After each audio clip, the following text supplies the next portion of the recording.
नमस्ते, मैं हूं डॉक्टर प्रिया भावे चित्तावर और आज मैं एक बहुत ही महत्वपूर्ण विषय पर आपसे चर्चा करने वाली हूं। आज का विषय है मिसकैरेज के कितने दिन के बाद कंसीव करना सेफ है। जी हाँ, जब सारी आशाएं आकांक्षाएं हमारी टूट जाती हैं, जब मिसकैरेज हो जाता है तो उससे उबरने में हमें कुछ समय लगता है, मानसिक और शारीरिक तौर दोनों पर। और सबसे पहला क्वेश्चन जो जहन में आता है वो यही होता है कि डॉक्टर मैं अब नेक्स्ट कब कंसीव कर सकती हूँ? क्या ऐसा तो नहीं कि मुझे बहुत लंबे समय तक रुकना पड़ेगा? कितना समय है जिसमें शरीर और यूट्रस अपनी वापस नॉर्मल स्थिति पर आ सकता है? ऐसा तो नहीं कि जल्दी कंसीव करने से फिर से मिसकैरेज के चांसेस बन जाते हों? आज इस वीडियो में मैं आपके इन सभी सवालों का जवाब दूंगी। मिसकैरेज के कितने दिन के बाद कंसीव करना सेफ होगा, इसके लिए दो चीजें जानना आवश्यक है।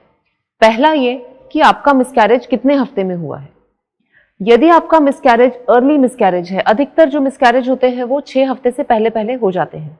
यदि 6 वीक्स के पहले आपका मिसकैरेज हो गया है, डीएनसी या किसी तरह की प्रोसेस की आवश्यकता नहीं पड़ी है, नेचुरली प्रेगनेंसी रिमूव हो गई है कंप्लीटली, या फिर टैबलेट्स के थ्रू डॉक्टर ने मिसकैरेज कराया है, तो टैबलेट्स लेने के 14 दिन के बाद एक सोनोग्राफी होती है।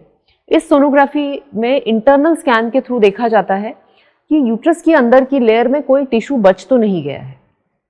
यदि ये स्कैन क्लियर है, यानी कि यूट्रस के अंदर का टिश्यू बिल्कुल नॉर्मल है, तो इसके बाद हम कम से कम 1 महीना वेट करते हैं। 1 महीना इसलिए वेट करते हैं कि जब मिसकैरेज होता है, पूरा टिश्यू बाहर निकल जाता है, तो बॉडी में एचसीजी हार्मोन कम होता है और धीरे धीरे ईस्ट्रोजन का लेवल बढ़ता है, ओव्यूलेशन होता है, और उसके नेक्स्ट जो पीरियड आता है उसके बाद आप ट्राई करना शुरू कर सकते हैं। जी हाँ, यदि अर्ली प्रेगनेंसी में आपका मिसकैरेज हुआ है, आपकी डीएनसी नहीं हुई है, दवाइयों से या नेचुरली पूरी तरह से गर्भपात हो गया है, उसके 14 दिन के बाद का सोनोग्राफी नॉर्मल है, तो आप इमीडिएटली 1 महीने बाद प्रेगनेंसी ट्राई करना शुरू कर सकते हैं।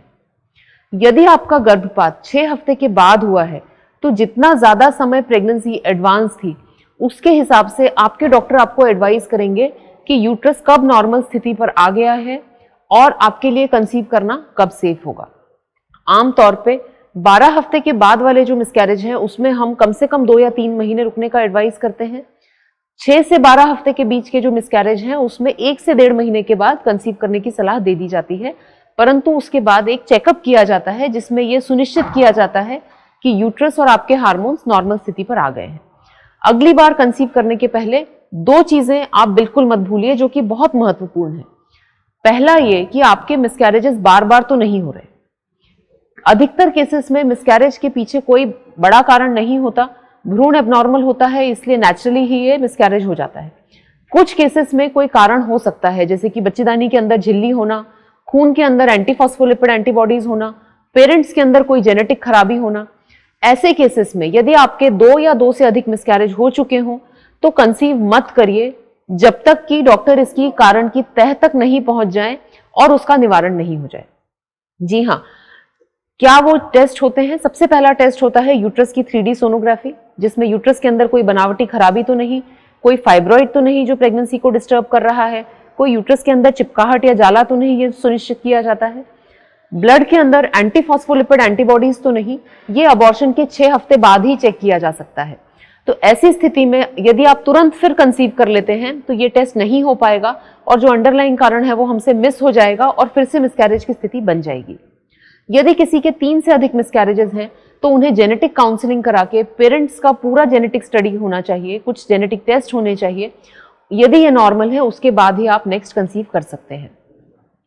कंसीव होने से पहले एक बहुत ज्यादा इंपॉर्टेंट बात है कि यदि आपका वजन अनुपात से ज्यादा है, बॉडी मास इंडेक्स आपका ओवरवेट या ओबीस कैटेगरी में है, तो नेक्स्ट प्रेगनेंसी लेने से पहले अपनी लाइफस्टाइल को चेंज करिए, एक्सरसाइज शुरू करिए और डाइट को इंप्रूव करिए किसी क्वालिफाइड डाइटिशियन की सहायता से, और उसके बाद आप प्रेगनेंसी कंसीव करिए। वजन ज्यादा होना मिसकैरेज के लिए अपने आप में एक बड़ा रिस्क फैक्टर होता है। सप्लीमेंटेशन बहुत इंपॉर्टेंट है। कंसीव होने से पहले से ही आपको फोलेट सप्लीमेंटेशन लेना चाहिए। इसके अलावा भी यदि शरीर में हीमोग्लोबिन का स्तर कम है, थायराइड की मात्रा एबनॉर्मल है, शुगर्स एबनॉर्मल है, तो ये सारी चीजें आपको पहले ठीक करनी है, उसके बाद आपको नेक्स्ट प्रेगनेंसी ट्राई करनी है। यानी कि नेक्स्ट आपकी जो प्रेगनेंसी है वो प्लान्ड प्रेगनेंसी होना चाहिए, अनप्लान्ड प्रेगनेंसी नहीं होना चाहिए। कई बार मैंने देखा है कि मिसकैरेज हो जाता है, उसके बाद कुछ डॉक्टरों की सलाह से या पेशेंट अपने आप ही 6 महीने 8 महीने रुक जाते हैं, कि जितना ज़्यादा हम रुकेंगे उतना ज़्यादा चांस रहेगा कि अगली प्रेगनेंसी प्रॉपरली बढ़ेगी। ऐसा बिल्कुल भी नहीं है। इस बात में कोई साइंटिफिक तथ्य नहीं है कि जितना ज़्यादा आप रुकेंगे उतना ज़्यादा आपकी प्रेगनेंसी के चांसेस बढ़ेंगे, बल्कि आप जितना ज़्यादा रुकेंगे उतना ओवरी की एजिंग की प्रोसेस चलती रहती है, उम्र बढ़ती रहती है, तो प्रेगनेंसी के चांसेस कम हो सकते हैं, बढ़ेंगे नहीं। इसीलिए जब भी किसी का मिसकैरेज हो और आपके मन में ये सवाल आए कि अब नेक्स्ट क्या है, तो सबसे पहले मिनिमम 1 मंथ, कभी कभी 3 मंथ्स आपको रुकना पड़ सकता है, जिससे हमारा शरीर और मन दोनों नॉर्मल स्थिति पर आ जाए। कारण की विवेचना डॉक्टर के साथ जरूर करिए। यदि एक ही मिसकैरेज हुआ है तो कई बार यह आवश्यक नहीं है। यदि एक से ज्यादा बार मिसकैरेज हुआ है तो बिना कारण की विवेचना के आप अगली प्रेगनेंसी लेना अवॉइड करिए। आशा करती हूं कि ये वीडियो आप सबके लिए उपयोगी सिद्ध होगा। आपकी जान पहचान में, परिवार में जिन्होंने मिसकैरेज की पीड़ा झेली है, उनके साथ भी ये वीडियो शेयर करिए, जिससे ये जानकारी उन्हें भी उपयोगी हो सके। धन्यवाद।